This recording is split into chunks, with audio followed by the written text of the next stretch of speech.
rapid pace out here early in the second. LeVert, hey, knocks it down. Rondo's on the run. Stops, hits Love fires. Cavs reset with a fresh 14. Under 3 to go in the half. Garland works on Holiday. Lost it for a moment, shovels to Mobley. Garland, step back three, drew a foul, knocks it down. Oh, ladies and gentlemen, boys and girls, boys, you are listening live to another episode of the All Things Cavs podcast. I am here today with the new beat reporter of the Lake County Captains, my man, Joey Schneider. How's it going, Joey? I got COVID, Brandon. I got the COVID. This is I think bout number two or three for me. I can't remember. I can't keep up at this point. But I would not miss coming on to and making sure that we get our end of season Cavs thoughts in. Got a lot to cover over the coming months. What are the Cavs going to do? Thank you for the intro. Yes, I am very excited to be covering the Lake County Captains now. Unfortunately, I only got to do one game before COVID derailed me, but I'll be back at it next week. But it's all things Cavs, baby. Tough losses, Brandon. Tough losses. Well, Joey, we're thankful that you are here. And unlike me, when I had COVID and couldn't even talk for damn near 3 weeks, thank you so much for toughing it out and being great and being here, because we have a lot of Cavs stuff to talk about today. As always, guys, make sure to go on Twitter, follow us at All Things Cavs. We will be here throughout the off season, talking draft, talking moves, free agency, stuff of that nature. But I said it a couple weeks ago when the Cavs beat the Knicks on that lovely Saturday afternoon in Madison Square Garden. And I know that they beat the Bucks. Obviously, the Bucks did not play a lot of their people, but I said that Knicks game kind of felt like the Cavs' last real legitimate win of the season. Unfortunately, last week I did not get the score predicted right. I was close on the Brooklyn game, did not get it exactly right. But unfortunately, here we are today. The Cavs season is over, and I have a lot of thoughts because it's not how you start the season. And I went back through almost every single podcast we did and just looked at the description our lovely owner and operator, Kevin Sledge, put together for us and saw kind of what we talked about throughout this season. Obviously, the first couple episodes, we were so surprised at how well this team was doing, and it kept going and going and going and going all the way up till Christmas. JB Bickerstaff and Kobe Altman got promoted, and Bickerstaff even got his contract extension on Christmas Day. And then the All-Star break happened. And whether it was Lauri Markkanen before that, missing a few games, obviously he suffered that ankle injury. Whether it was Darius Garland, mysteriously, starting a game here, then missing a game there, then missing a few games after the All-Star break, or whether it was just recently, Karis LeVert going down, Rajon Rondo going down, then Jarrett Allen going down. This team was a different team, I think we can all agree, post-All-Star break than they were the previous All-Star break. And I think because of that, there was some stuff that just, especially Friday night against Atlanta, I think Friday night really hurt all of us as Cavs fans. It's not that we lost the game, because we talked about it last week, obviously, Atlanta, very tough opponent. They can make threes from anywhere. But it was the fact that Trae Young did absolutely almost nothing in the first half. He only scored 6 points. He was missing every shot in sight. But everybody knew watching the game, viewer, Cavs fan, you knew all it takes is this guy to get hot. He's going to get hot. He's going to make his shots. And the game was there for the taking. I was watching the game with my brother in our basement, and with about, 8 minutes left in the third quarter, there was like a 3 to 4 minute stretch in that third quarter where both teams were just, I don't know if they were nervous, but both teams just could not hit a shot. I mean, the game was really, in my opinion, teetering right there. And I said to my brother, I said, this is the game right here. The Cavs had the opportunity to put them away because I knew once Atlanta got the lead, I felt the game was going to be over. There's some point in that game where you just knew that Trae Young was going to take over, and the Cavs did not have. Unfortunately, we did have Jared Allen back, but we just did not have the firepower offensively that night to match with Atlanta. And now they have a lot of decisions to make. So that I thought the Nets game pretty much, I was going homer. I said they were going to beat the Nets, but you could see the Cavs did exactly what the Cavs were doing without Jared Allen, which is they gassed, and you can see that that they definitely gassed. They came out against Atlanta, and Laurie was hitting three after three, and I was like, man, I really hope they could keep up this pace. I think they hit like, what was it? Five of six for three, and then they went. It was like 3 for 18 after that, and you could feel, man. I'll tell you what, the fans at Rocket Mortgage Fieldhouse were. I thought the roof was going to explode off of that building. I don't know if I've heard it loud, if I've heard it that loud, even when LeBron was here. I don't know. It just seemed like it was crazy down there. And I think we had some members from Believeland there as well. And I mean, it was rocking down there.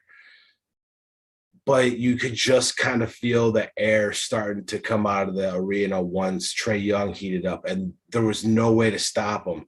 And then you had Bogdanovich hitting threes, and then you had Gallinari hitting threes, and they were trying rotation, trying to rotate on players, and it just didn't matter.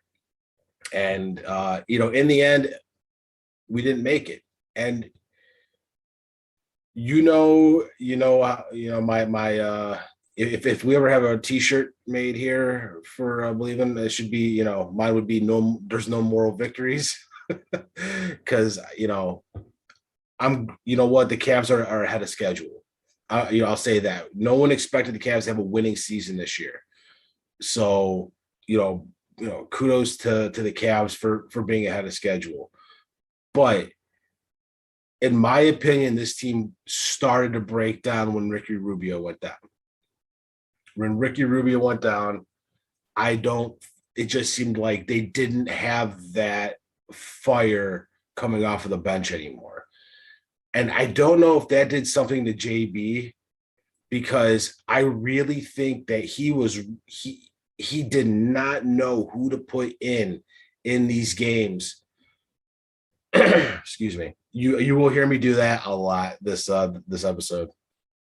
Sorry, that is the COVID kicking in. Someone like Lamar Stevens, who I believe it was the Nets game. He played 7 minutes, had 7 points, I think a rebound. Chetty Osman played 22 minutes, had 2 points. We didn't see Stevens at all in the Hawks game. And I know your rotation gets shorter in the playoffs because you're playing your best players trying to win the championship. But Stevens, in all honesty, he could play offense and he could play defense. He's a great defender. And Karis LeVert played really good defense in that game against the Hawks. But we weren't seeing these guys who probably should have been in situations get in. I mean, Garland just picked the worst time to have one of the worst games of the year. Garland probably could, on a good night, could match Trae Young. And he just seemed super indecisive. He was dribbling into the paint and then looking to kick it out to someone, and no one was open, or he was getting swallowed. There was just a lot of things about that Hawks game at the end that you're looking back going, man, what the hell was that? Why were they doing that? And I think that's on the players, it's on the coaching staff, and yes, it was a good season. We go back to that first podcast, and we asked you, Brandon, how many games? You said not a lot. I said 500. They beat both of our expectations. So, great season. We hung on to our first round pick for Karis LeVert. So we have him back next season, potentially. We don't know. Maybe a move gets made. I don't know. Maybe we hit the jackpot and that 0.5% chance we get the number one pick. Although, even if that happens, if I'm being honest, looking around the draft this year, there's going to be a lot of players who are going to be, looks like could, maybe potential starters, good bench players. I'm not really seeing any stars right now coming out of the draft this year. But that happens every year, so we'll see.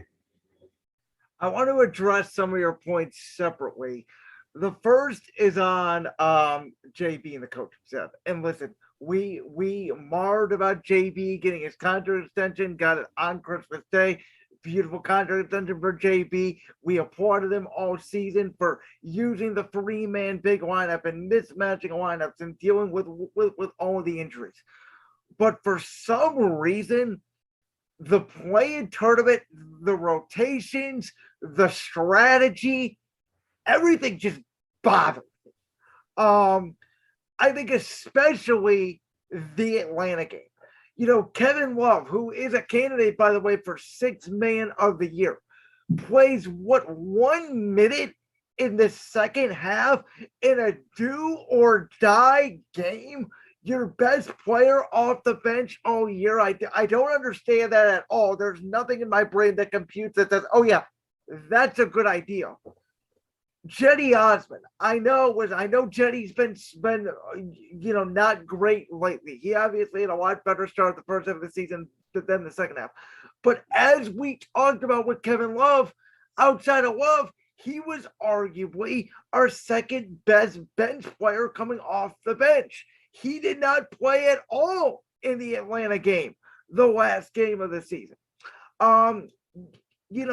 I did not understand personally against Brooklyn, especially when it was clear, and I said this on the podcast last week, Mobley is a power forward. He's not a center yet. So when JA is out and they start Mobley at the 5, I didn't understand why they just didn't throw Moses in there for a couple of minutes just to bother Drummond. Drummond was having 3 lane at the basket, at least get a 7-2 body on the guy. Drummond was getting offense. He was 15 points, 12, the same thing he had the previous week. And I said, one of my keys of the game was you can't let Drummond do that again because that's going to kill you. Not to mention, who would have known Kyrie Irving would have made damn near every shot and scored 40 points? Nobody, but you got to keep Drummond off the glass. So I didn't understand that. Back to Atlanta. I didn't understand why are we switching marketing out on Trae Young. I cannot understand the strategy of putting your big men on one of the quickest and fastest and best shooting point guards. Isn't that why we got Karis LeVert? Isn't that why we have Isaac Okoro, to let these defensive-minded players try to do their best at Young? And it just felt like Mobley was on, Markkanen was on, Allen was out of it at some points, and we did not use what we had to our advantage. The only bench player that played in the second half against Atlanta was Rondo, who did not show up, and I predicted this on the podcast last week. I thought playing Rondo would show up. He really did not show up, unfortunately. But I just, it's like I understand it's the playoffs, you shorten your rotation. But the Cavs bench is not good enough, outside of Love to shorten that rotation. They need everybody. They need Stevens. They need Osman. They need Brown, or they need Ed Davis. When's the last time Ed Davis played? Why are you employing guys on the team that aren't playing when you can just use a spark? I didn't understand that at all. And I don't know if guys were in the doghouse. I just don't know what they decided. Hey, we're going to play these guys 40 minutes like Tom Thibodeau and the New York Knicks and wear guys down.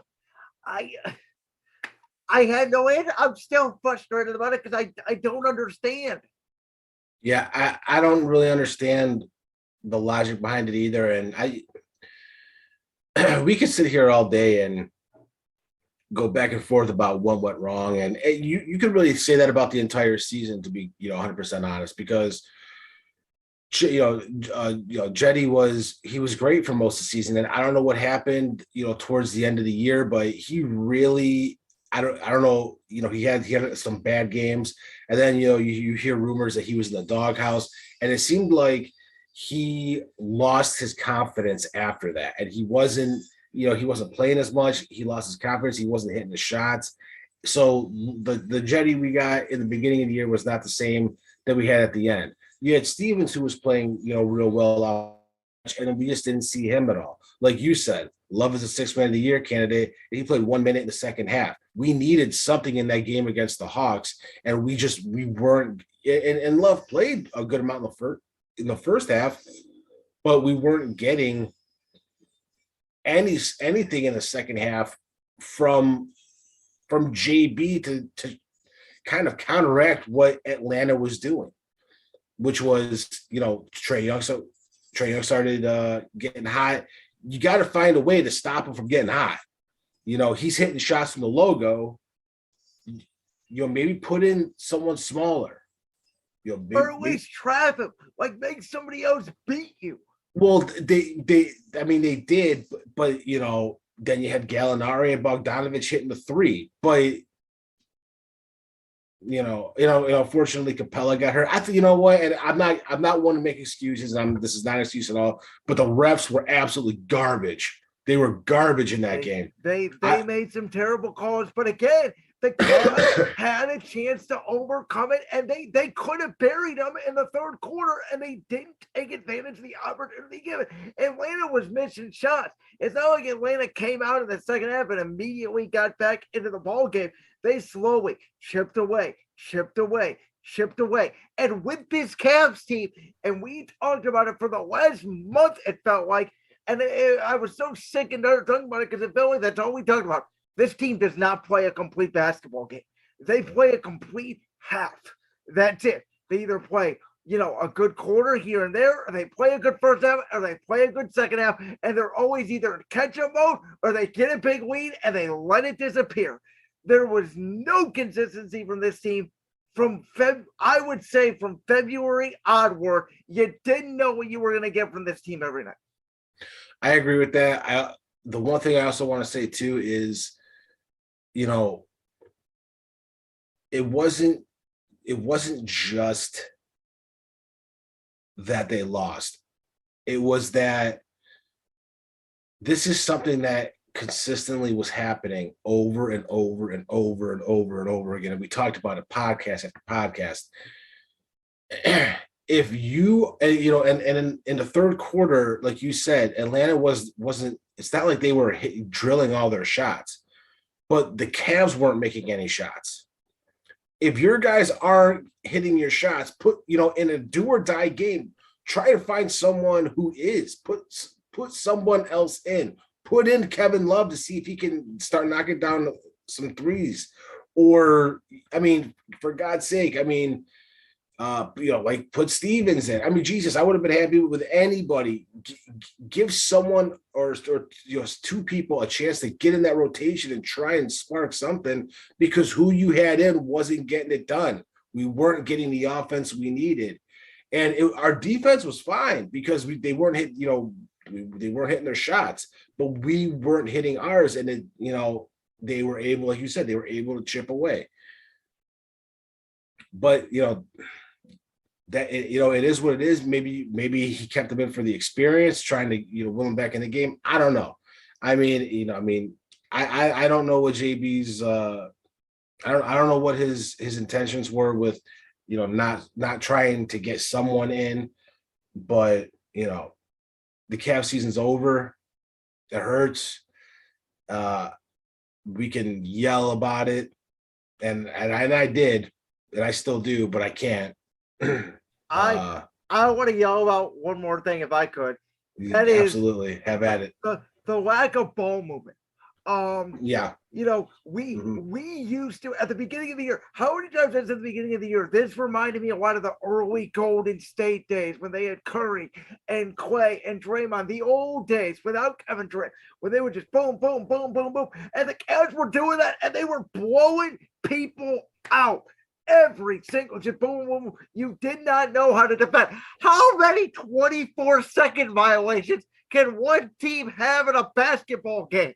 I mean, it was either Darius Garland dribble around the court till there's 2 seconds left of the shot clock and throw up a three or get to the basket and see if you can make it a play hero ball. Oh, when you're out of the game, Karis LeVert, how many times do you want to dribble the ball off your foot in one basketball game? Like, my God, it's like these guys didn't practice the last week of the year. I don't know if they were worn down. Again, I don't know. And why are you worn down? These guys are young. It's not like they're an old veteran, 35, 36, 37. There's only a couple guys like Rondo and Kevin Love. These guys got young legs, man. We see it early in the season when these young cats, they come out and they just run on these old teams. But all of a sudden, these guys get to the playoffs and they act like they've never played basketball sometimes. I like it's frustrating. It is, and and I don't think me and you talked about this, but I was definitely thinking it seemed like like how you just exactly what you said. In the beginning of the season, you were talking about how the ball movement was there, and they're always finding the open man, but that open man was also hitting his shot.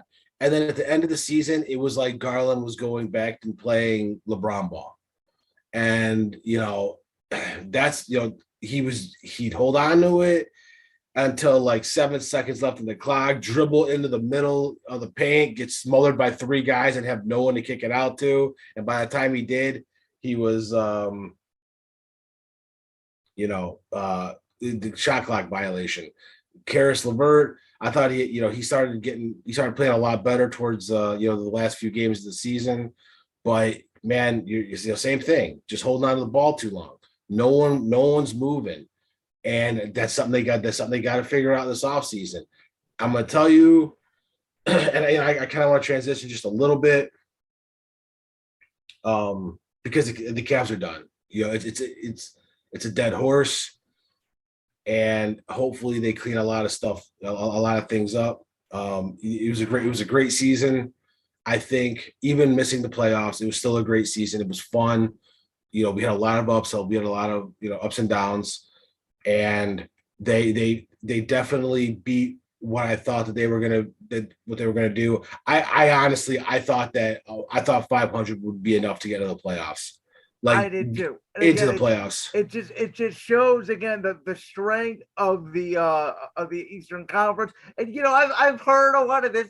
Oh well, if the play-in tournament didn't exist, the Cavs would have been in the playoffs. Well, yeah, true. But also the play-in tournament didn't exist last year. Memphis would have not made the playoffs. You still have games in front of you. You got to take care of your business. So I understand it from both sides. I don't like the play-in tournament either. I think it's a gimmick. I think it's stupid. But at the end of the day, Cavs put themselves in this situation and they still could have made the playoffs if they put together their best effort and they did what they were supposed to do. And at the end of the day, they did not take care of business. And that's why Atlanta's getting smacked by Miami right now and not us. Yeah. I told you Miami's scary. But frustrating season. I should say frustrating end of the season, but it was a fun season overall. And the thing is, it makes me excited for next season, because I'm really curious what they're going to do. There's a lot of they're only going to get better. Garland's only going to get better. Mobley is only going to get bigger and better. Allen's only going to get better. I don't know what they're going to do with marketing. Are they going to keep LeVert? Are they going to re-sign Colin? Are they even going to keep their first round pick? I mean, they're going to have a lottery pick, but do they really want it? Do they need it?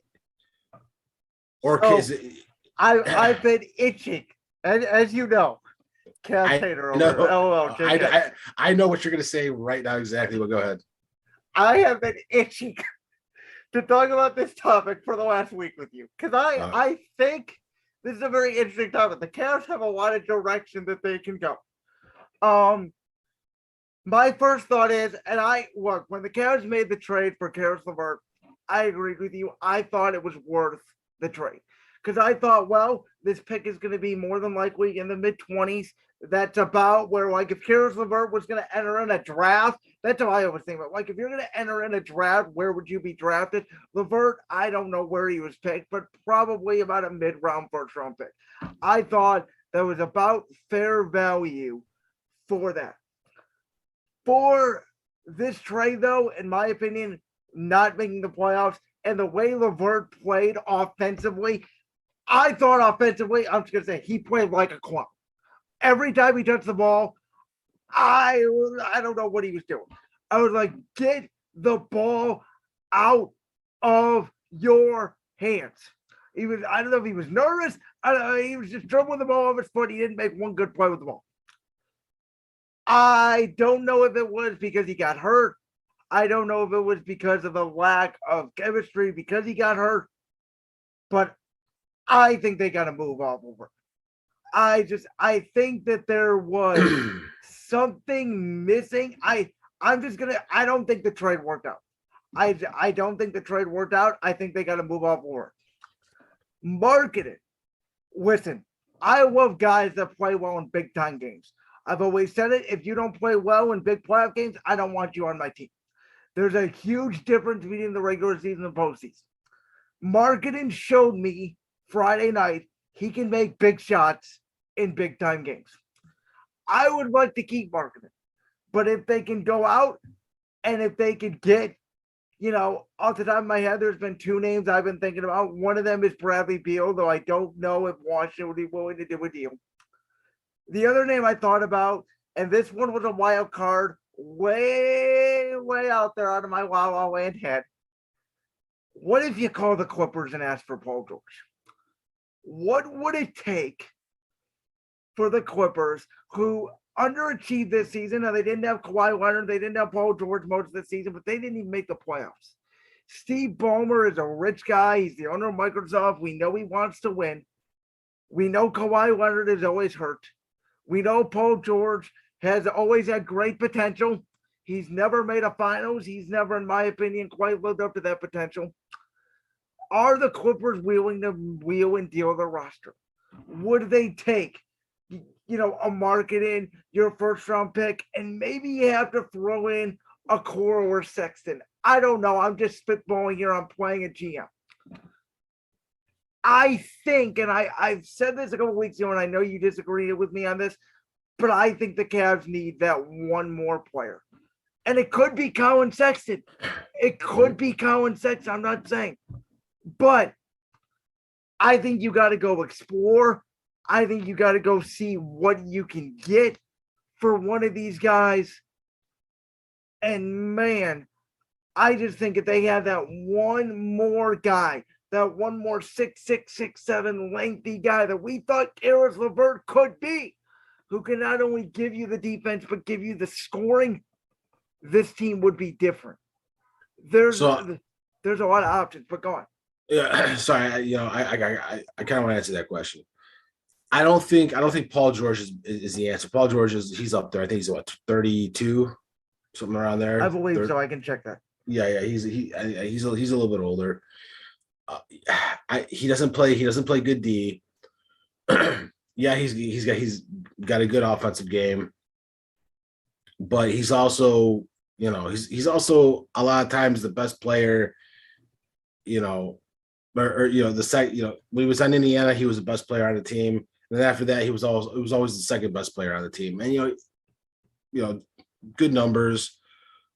I just don't think he would be the answer due to he used to play real good defense, but not so much anymore. I personally just think LeVert was handled poorly. I think he was handled poorly by the coaching staff. You brought him in, and immediately he was coming off the bench. and then you had the All-Star break. So you should have somehow found a way to integrate him into the system then, and it seemed like they didn't. And then he was still coming off the bench after the All-Star break. Then he got hurt like 1 or 2 games in. He was out a little bit, came back. I mean, he really didn't start until maybe a month and a half after we traded for him. So it just seemed like he never really fully got integrated with the system. And JB by that point had zero plan for what I should say zero plan because we don't know. But it seemed like his rotations were just really like erratic. Here, to counter that though, why would you trade for him then if you don't plan on that's what I don't understand. Again, we all thought it was a good fit. But if you don't, to use your word, plan, if you don't have a plan for him, what's he doing on the team? I don't know if I didn't say plan. I don't know if it wasn't a plan. I think that JB or the coaching staff or maybe Altman, whoever it was, I think they misused and mishandled Karis LeVert. Because he was a rising star when he was on Brooklyn before he got hurt. Then he went to Indiana. He was great on Indiana, and we knew they had injury problems. But I mean, he was only out for what, 2 weeks, 2.5 weeks, something like that. But it just seemed like he was never integrated into the system. So who do you put that on? Do you put that on JB? Do you put that on the players for maybe not getting him involved as much? Because it seemed like later on in the season when he was being involved, minus the dribbling the ball off his foot 4 times a game, he was able to create his own shots. He was, next to Garland, maybe one of the only guys who could do that. My biggest issue, my bigger issue here is this is the biggest offseason, the most important offseason, and the one that needs to have the most growth. Isaac Okoro. I 1,000% agree with you. I mean, times a million. You're not going to get rid of Okoro. He's too young. He's only 20 years old, 20 or 21. But man, it just seems like every time you see some growth out of him, like 2 games later, he regresses. One game he hits, 3 threes, and you're like, okay, maybe he's developed in that 3 shot. Or, he's slashing to the rim and he ends up with like 16, 18, 20 points. You're like, all right. And then at the end of the season, he was playing 30 minutes and he had 2 points, a board, and an assist. Like his defense wasn't even that good. And that's what he hangs his hat on. So he needs to work on his offensive game this offseason. He needs to find out what he is really good at and go with it. If you could strengthen your weaknesses and become even better at something offensively. We know you're good at defense, but you got to be able to put some points on the board, man. You got to be able to put points on the board. We can't rely on Garland to do all the scoring or marketing. Okoro needs to stand in the corner as we speak right now and shoot 1,000 threes a day. Yeah, pretty much. Because that's what his role in the offense is. His role is to play good defense, and his role is to literally, when they trap Garland, they're leaving him wide open. We saw it at the end of the year. We saw it against Atlanta and against Brooklyn. The strategy when Okoro is on the court is he can't shoot. If he makes 6 threes in the game by some living L of God, we lose the game. The defense is saying, let him stand there wide open in the corner and see if he can make a free. He is a shooting guard, and I've said this on the podcast since day one. You have shooting in your name, in your position name. In my opinion, in the NBA, if you're a shooting guard and can't shoot, you're not a shooting guard. It's plain and simple. Of course, I like the kid a lot. I think he's going to make great strides. But next year, if we see the same Okoro with no growth, then you know what? I will say it. I wouldn't be afraid again to just explore and look and see if you can get a younger shooting guard that could shoot. You just can't hold on to the player because of draft purposes, because of draft development. If they're not improving by year 3, I may be a more aggressive GM than other people, a fake GM, if you will, and I totally will acknowledge that because I am. I believe in growing gradually as a process steadily. But at some point, if you're not continually growing, I got to move off you because I'm trying to win. There's only a certain window.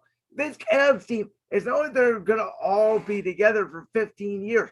There's only so much money you can throw around to guys like Garland and Allen. And maybe, Sexton comes back in a hometown discount. Okoro's going to be up in a couple of years. Mobley. Like, there are guys that they're going to have to pay to be stars. And that's the growth that we need to see from this team next year. Let me throw this trade at you, and I just this is just fun. We're not talking trades or anything like that. Well, I mean we are, but nothing serious. What about re-signing Sexton only to use as part of a trade package? Okay. So Sexton, Markkanen, our first. It'd have to be our first this year and our first next year for Bradley Beal. I do it because that's what you're gonna have to pay for Bradley Beal. That's pretty much what and you know what? I think I would do it, and then I think the Cavs could go find a free, in free agency, maybe a little. Now again, you're gonna have to do some shopping, some bargain barrel shopping, because I think the biggest weakness the Cavs have, and this is the decision that they're gonna have to make, is can Markkanen be a consistent free? Because if not, the Cavs don't have a free. Or is Garland, Okoro / LeVert, Markkanen, Mobley, and Allen a legitimate championship contending team? Do they have the 2, and do they have the 3 to compete consistently? That's the question the Cavs have to ask, because Okoro and LeVert can play both. But are they a playoff good enough, consistent person that they have? I would argue Bradley Beal. Now, again, you would get worse at the 3, but I would argue Bradley Beal is better to the team than Sexton and Markkanen, because as I've talked about in this podcast, and I think we're seeing it in these playoffs already, the more stars you have in the NBA, the more likely you're going to have.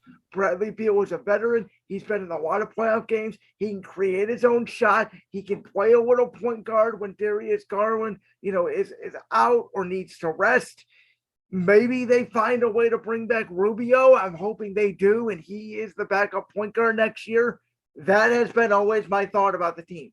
You have Garland, you have Okoro, you have some sort of small forward in there with Mobley at the 4, Allen at the 5, or excuse me, you would have Okoro going off the bench with Beal at the 2, some sort of 3, Mobley at the 4, Allen with the 5, Rubio coming off the bench. I think they do keep Kevin Love to at least the trade deadline next season, but we'll see too. That's another question that could be answered. Mm-hmm. And I think that is my ideal look for the Cavs next year. Yeah, but is Rubio going to come back? I mean, that's the thing, because he. A lot of rumors that he didn't even, he might not come back to the NBA, next season because he wants to spend time with his family overseas. Personally, I mean, if you want to say that, I would say Okoro comes off the bench. I would have Garland at 1, Beal at 2, LeVert at 3, because LeVert can, he can hit shots, and he showed that he plays real good D. And he's 6'5", I think 6'5", 6'6", and then you would have Mobley at the 4 and at the 5. That would be, and then you would bring Okoro off the bench along with Love, and hopefully Jetty gets his head on straight, because we were like, why at the beginning of the season, why would you give Jetty that 4-year extension, and then middle of the season, oh my God, this is why Kobe Altman's the GM, and at the end of the season, why would you give Jetty that 4-year extension? See, I don't know if they bring Jetty back next year. He's got 3 years left, so I'm assuming they're going to. Well, you know what? I don't think it matters. I really don't. I think I think that they're going to try to find. There was clearly a disconnect. Like I think that like I always read into it. Maybe I read into them too much. But, there's something to me about like if you don't play at the end, maybe they don't find a trade again. Maybe they don't. But I think like a contending team, like a Brooklyn, a Milwaukee, a Philly, they would love to bring in a guy like Jetty to play defense on their roster. Maybe the Cavs can get back maybe a late first round pick, maybe it's to get back in the draft the way they give up to maybe go get like there are a ton of options. Like we talked about all year, like man, I would not want to beat Kobe O with all these decisions. Man, right now, I'd love to beat Kobe O, but I've even been up in the NBA 2K and doing a whole bunch of fake trade scenarios. Like it's a very interesting time to be a Cavs fan because, as you said, out of all the years of this rebuild, this is the most important year. And you have said it. You said and I agree with you. The Cavs, we think are going to take the next step next year and get into the playoffs and be a legitimate, hopefully Eastern Conference contender. But as I've told you over the last 2 weeks, there's always those teams that you think are going to be up and arising, and they don't. Atlanta this year took a little bit of a step back. The Knicks did take a step back. Not every playoff team that made it this year is going to make it next year. We know this. I think the Bulls are probably a candidate to take a step back if I had to guess. But there's not a ton in the East. The East is very balanced. And so I don't think the Cavs can just sit on their hands. I'll say that. I don't think that they can just sit and say, these guys are going to grow and we'll be better. And, JA will be back. We'll just figure it out. I do think they need to make a move. Now, how small or big that move makes, I think depends on the offers you get, because I'm not just giving up these kids for nothing. But there is going to be a lot of exploring at the end of the day that I think Altman has to do. And I think that's the best way to put it for today. Hopefully we bring back Sexton. I think Sexton, it's really hard to gauge Colin Sexton right now, because you look at his output and go, the kid can put up 25 points a game. But then you also look and go, but look at how well Garland played when he wasn't in. I know. So that's the give and take. But you know what? Would you rather have both average 20 or Garland average 25 and someone else average 10? There's 5 points right there. You know what I'm saying? I know exactly what you're saying, but there's always the thought of, again, like we saw them a little bit this season with this new Cavs team. And they were 7-4 or 8-3? 7-4. 7-4 with Colin Sexton left. And that was the beginning of the season before they really started gelling. So I think Sexton could be an all-star in this league. I just think it's got to be for the right price. You didn't play all season. If you want to come back on a 1 or 2 year deal, maybe like $15 million, okay. 2 years, $30 million, I'm okay with that. I can't sign you to a max contract, man. Like, you didn't play all year. We don't know how well you're going to gel with this team. Like, we only had 11 games to look at. And now, 11 games is a decent sample size. That's, enough to kind of say, like, you saw the beginning of the year, his defense was better. He was throwing down, big time dunks for a guy that's 6'1", 6'2". He was hitting the three. He was playing well, before he got hurt, and he was a team player. And he was being a leader in the locker room, which we didn't think that he would be. That is the one thing about Sexton, and everybody on this podcast knows. I wanted to get rid of Colin Sexton at the trade deadline. I'll just say I still don't know if Sexton and growing together on the court at the same time is the right recipe for 82 regular season games a year. I have questioned it all along, and I will still question until we get a full 82 game sample size with this version of this Cavs team. But I will say this. But real quick, let me just finish my thought. They're no matter what the answer is, there's moves to be made. I thought for some reason I thought Chetty's contract was bigger than it is. He's actually only getting, I think, $8 million a year. But we have a lottery pick now that is valuable. That's a valuable trade asset. LeVert can be traded. Markkanen can be traded. Does someone want Kevin Love next year? Potential 6. He's only got 1 year left on his contract, and that clears $30-some million off the books for the Cavs. Mm-hmm. There's a lot of things that we're going to have to see unravel over the coming months, and really until the draft coming up, which I believe is in June. Yeah, it's in June. It's right after the finals. I think it's the last Thursday in June. Yeah. And then, really they only get a month and a half break before they start summer league. And we'll be back at it here before you know it. But, there's a lot of stuff that we'll be having to talk about and cover over the next coming months. Be putting together draft profiles for a lot of the players coming out. And so for those of you that don't know, Joey is he won't call himself this, but I will call he is a draft guru. This dude works a lot of the draft way more than I do, NFL and NBA as well. So when it comes to draft time, you should want to listen to Joey's analysis a lot more than mine. He really dives into the stats and how these guys played and really looks to know it. Where I am that guy who looks one look at you will tell you whether you are a bum or whether you're a Hall of Famer.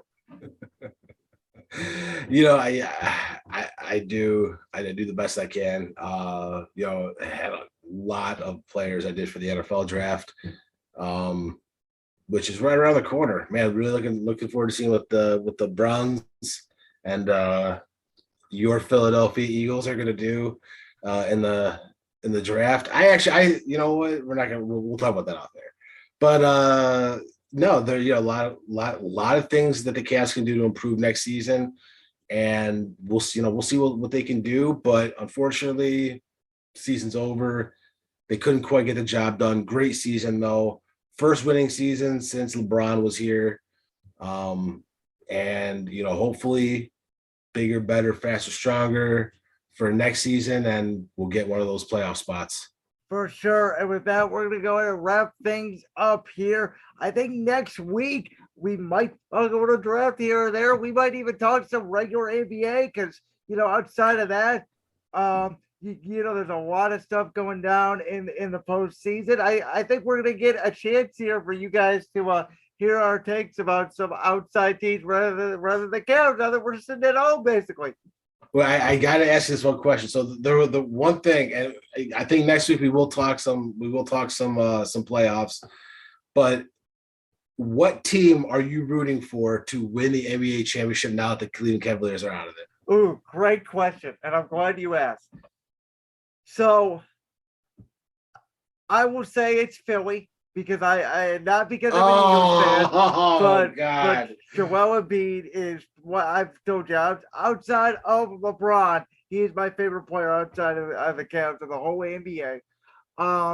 In the West, Phoenix is a really good story. Can Chris Paul finally get that ring? He's now 0-13 against Scott Foster when Scott Foster referees NBA playoff games, but I'm just going to say it. I will be happy for Philly because I think Joel Embiid deserves a ring, I'm not coming out here. I really don't care. There's jerk. There's not the NBA, and even though we do this Cavs podcast, I will say this publicly: the NBA is my second favorite sport. The NFL is by far my number one sport, and so for some reason in the NBA, it's like. Outside of the Cavs, I don't really have a rooting interest. Okay. Well, I think part of it is because there's no real rivalries in basketball anymore. We've talked about this kind of off the air. The Cavs and Warriors were kind of the last real rivalry in the NBA. I agree with that, but I think that there's rivalries between players and cities like Kyrie in Boston. Yeah, but like, how much should we really care about that? Like, Well, no, but you know what? Like you said, I would like to see Chris Paul get his ring. That'd be nice.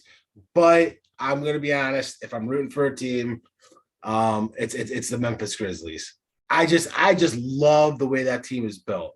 Just they got John Morant, who obviously he's a star, and they have just like 8 guys who could all be starters. Just Bane and Melton and Kyle Anderson, Steven Adams. God loves Steven Adams. Who doesn't love Steven Adams? Going down the bench, like they could all start, and that's who I'm rooting for. Is probably the Memphis Grizzlies. All right, well, Joey, we're gonna go ahead and wrap things up here. As always, thank you for sitting with me for almost an hour today. Well, you still have COVID. You're a lot tougher than I am, that's for sure. Do you have anything else to say, my man? No, just always a pleasure. It was extremely fun this entire year, and be fun going through the off season, building all the way up till next season, man.